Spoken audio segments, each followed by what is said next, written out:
जब विपत्ति आती है तभी ठाकुर जी का स्मरण करता है। भगवान इतने दिन से समझा रहे थे इन यदुवंशियों को, तुम्हारे पास रूप है, यौवन है, संपत्ति है, लेकिन इन सब को होने के बाद भी मैं तुम्हारे कुल का हूं, भगवान हूं। ये सब होने के बाद भी संतों का अपमान कभी मत करना। यदि संतों का अपमान करोगे तो भगवान होके भी मैं तुमको बचा नहीं पाऊंगा। महाराज कहां तक गए? एक कथा आती है, जब भगवान रघुनंदन श्री राम अपनी लीला पूरी करके वैकुंठ को प्रस्थान करने लगे तो अयोध्या में जितने लोग हैं सबके लिए विमान आया। भगवान अपने विमान पर बैठ गए, एक एक व्यक्ति अपने अपने विमान पर बैठता जा रहा था। तो अंत में हनुमान जी से राम जी ने कहा कि भाई अयोध्या एक बार देख के आ जाओ, कोई रह तो नहीं गया। हनुमान जी भ्रमण करते हुए आए और बेचारे एक रोते बिलखते एक आदमी को लेकर के आए। बोले महाराज जी प्रभु ये रह गया। राम जी बोले कौन है भैया ये? बोले ये वही है जिसने सीता जी पर संदेह किया था। श्री किशोरी जी पर संदेह करने वाला वही धोबी है। ये सबके लिए विमान आया लेकिन इसके लिए कोई विमान नहीं आया। भगवान कहने लगे तुम्हारे लिए विमान नहीं आया? बोले क्या करूं प्रभु, सबके लिए आया, मेरे लिए नहीं आया। भगवान बोले एक काम करो, तुम मेरे विमान में बैठ जाओ, सिंहासन के नीचे छुप के बैठ जाओ, हम तुमको ले चलते हैं। सबके विमान वैकुंठ में प्रवेश कर गए, लेकिन जैसे ही रघुनाथ जी का विमान प्रवेश करने लगा वैकुंठ के द्वार बंद हो गए। भगवान ने वैकुंठ से कहा भाई तुमने द्वार बंद क्यों किए? बोले आपके सिंहासन के नीचे कोई अनधिकारी छुपा बैठा है, पहले इसको निकालो, तब वैकुंठ के द्वार खुलेंगे। निकल करके बाहर आया, रोने लगा। बोले प्रभु मुझे क्षमा, मुझे वापस अयोध्या ही भेज दो, मुझे कोई स्वीकार नहीं करेगा।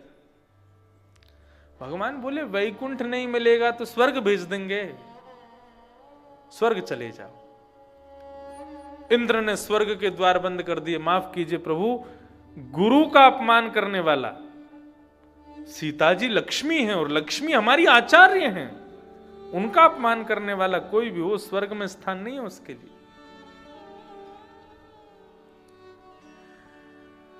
रघुनाथ जी बोले स्वर्ग में नहीं है तो ब्रह्मलोक चले जाओ। ब्रह्मलोक में भी मना कर दिया, बोले यहां नहीं आएगा ये। शिवलोक कैलाश में भेजा, बोले कैलाश चले जाओ। रघुनाथ जी ने भगवान शिव से कहा तुम आप भूतों को आश्रय देते हो, ये मानव है, इसके लिए वैकुंठ के द्वार बंद हो गए, स्वर्ग के द्वार बंद हो गए, आप तो स्वीकार कर लो। शंकर जी कहने लगे मैं भूतों को स्वीकार कर सकता हूं, लेकिन आचार्य की अवहेलना करने वाले को तो शिवलोक में भी स्थान नहीं, मना कर दिया। सब स्थानों से मना हो गई तो अंत में एक ही स्थान बचा, नरक। भगवान श्री राम कहने लगे देखो तुम घबराओ मत, हम यमराज को बोल देंगे तुमको कोई यातना नहीं मिलेगी, लेकिन नरक में रहने को तो मिलेगा, चले जाओ। यमलोक जैसे ही जाने लगा तो यमराज ने भी द्वार बंद कर दिए। पापियों को स्थान मिलता है नरक में, लेकिन गुरु अवहेलना करने वाला, आचार्य की अवहेलना करने वाले को नरक में भी स्थान नहीं है प्रभु। तो सावधान हो जाइए। गुरु अपमान, गुरु अवज्ञा करने वाले को नरक में भी स्थान नहीं मिलता, संतों की अवज्ञा करने वाले को नरक में भी स्थान नहीं मिलता, ब्राह्मणों का तिरस्कार करने वाले को नरक में भी स्थान नहीं मिलता। भगवान उसका कल्याण कैसे कर देंगे? आज समस्त यदुवंश बैठा है और सब केवल भगवान को देख रहे हैं, चिंता हो रही है सबको कि प्रभु बचाओ हमको।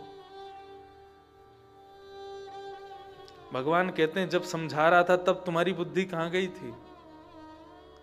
अब आज जब सब बिगड़ गया है, हम शापित हो गए हैं, तो मुझसे कह रहे हो कि हमको बचाओ। बहुत ध्यान से सुनिएगा बंधु, एक बहुत बड़ा ट्विस्ट है इस कथा में।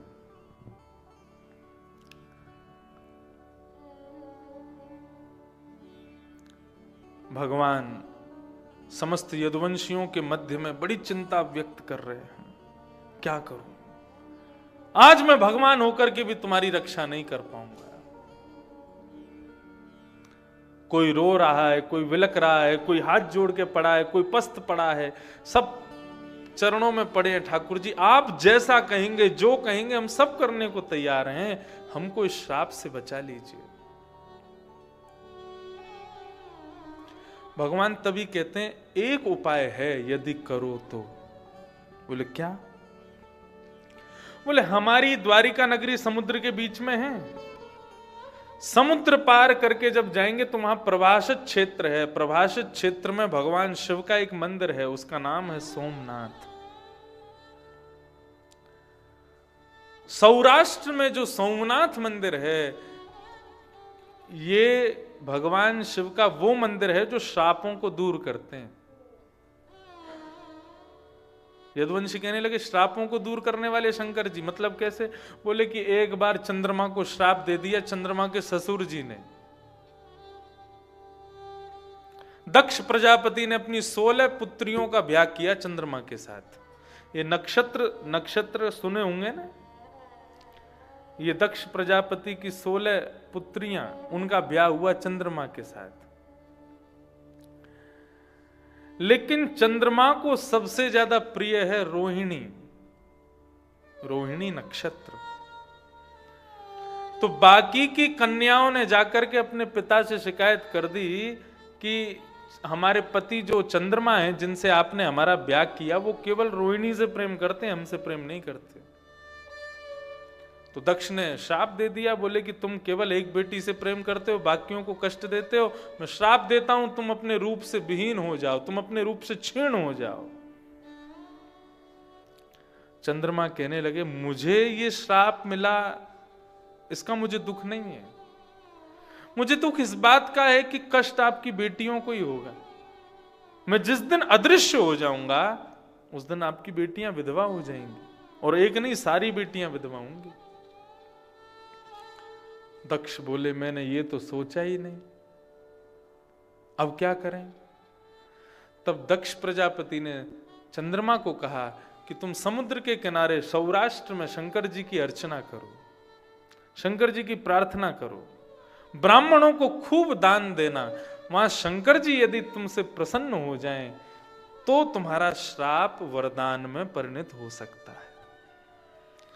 तब चंद्रमा ने आकर के भगवान शिव का यजन किया, ब्राह्मणों को दान दिया। तब सोमेश्वर महादेव सोमनाथ भगवान ने उसको आशीष दिया कि 15 दिन तक तो ससुर जी का श्राप लगेगा तुमको, तुम हर दिन छोटे होते चले जाओगे, एक दिन अदृश्य हो जाओगे, लेकिन जिस दिन अदृश्य होगे उसके अगले दिन मेरा वरदान तुमको मिलेगा, तुम फिर से अपने रूप में आने लग जाओगे, और अगले 15वें दिन यानी कि पूर्णिमा को तुम अपने पूर्ण आकार में आ जाओगे। तो 15 दिन तुम रहोगे वरदान में और 15 दिन रहोगे श्राप में। जाओ।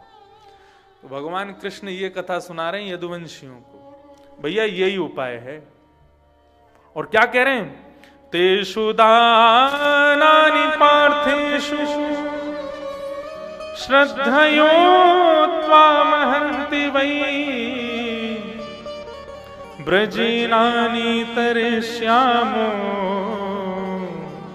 दानैनो विर्वाणम्। दान की महिमा बताई। हम लोग जाएंगे वहां शंकर जी का यजन करेंगे और ब्राह्मणों को खूब सारा दान देंगे। बोले दान करने से क्या होता है?